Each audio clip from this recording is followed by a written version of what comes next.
在南海问题上的立场是一贯明确的。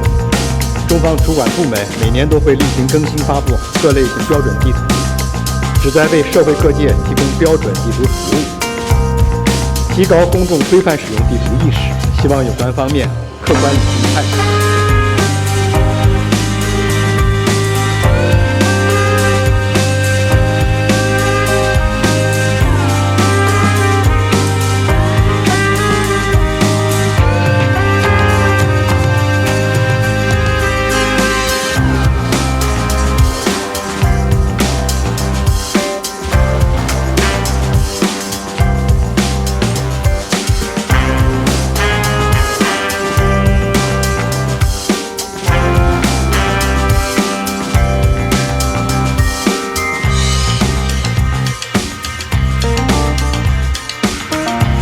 China lagi-lagi membuat sejumlah negara tetangga naik pitam usai merilis standar peta baru pekan lalu.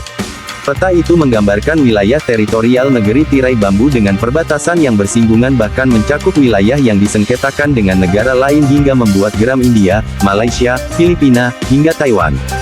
Dalam peta itu, China menggambar perbatasannya hingga mencakup wilayah Arunachal Pradesh di Himalaya Timur, yang Beijing klaim sebagai bagian dari Tibet Selatan.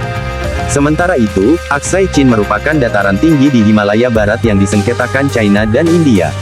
Wilayah ini diklaim India tetapi dikuasai oleh China.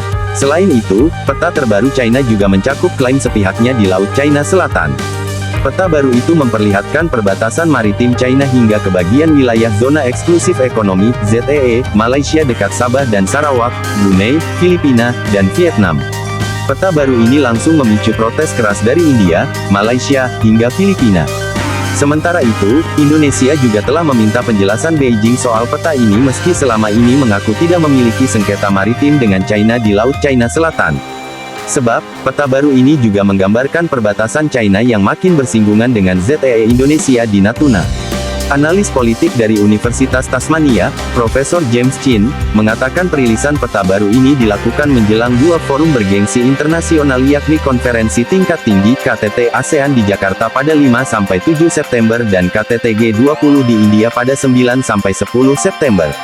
Menurut Chin, peta ini dirilis demi memperkuat legitimasi China atas klaim sepihaknya terhadap wilayah-wilayah sengketa tersebut, tak peduli meski komunitas internasional dan Mahkamah Arbitrase Internasional mementahkan klaimnya ini.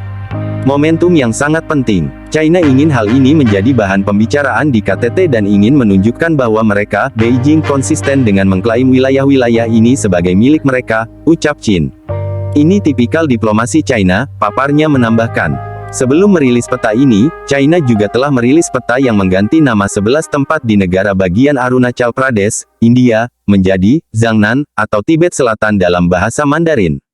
Belakangan, China juga makin getol menggelar latihan militer, mengirim kapal ikan sampai patroli, dan mencegat kapal dan pesawat asing yang mondar-mandir di Laut China Selatan.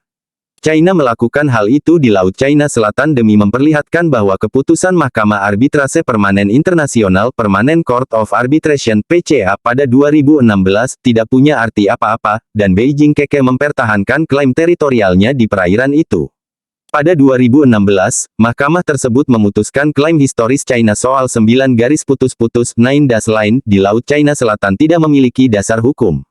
Dengan sejumlah pertemuan regional penting yang akan berlangsung, China tampaknya ingin memberikan tekanan sekali lagi kepada para peserta KTT dengan kembali ngangkat klaim teritorialnya, kata Direktur International and Security Affairs Program The Australian Institute, Alan Beham. Klaim China ini memang tidak membantu perundingan mengenai klaim sengketa wilayah. Penegasan China ini juga tidak mempersulit negosiasi perselisihan dan perbedaan pendapat saat ini soal penyelesaian sengketa. Ini semua hanya agar membuat mereka China selalu diingat, diperhatikan, paparnya menambahkan seperti dikutip Channel News Asia. Indonesia Ocean Justice Initiative (IOJI) juga menilai peta baru China ini bukan barang baru yang dipakai pemerintahan Presiden Xi Jinping untuk menjaga klaimnya teritorialnya tetap jadi perhatian. Senior advisor di IOJI, Andreas Aditya Salim, mengatakan selama ini peta-peta yang dikeluarkan China tidak pernah sesuai standarisasi internasional, bahkan tak memiliki titik koordinat yang jelas.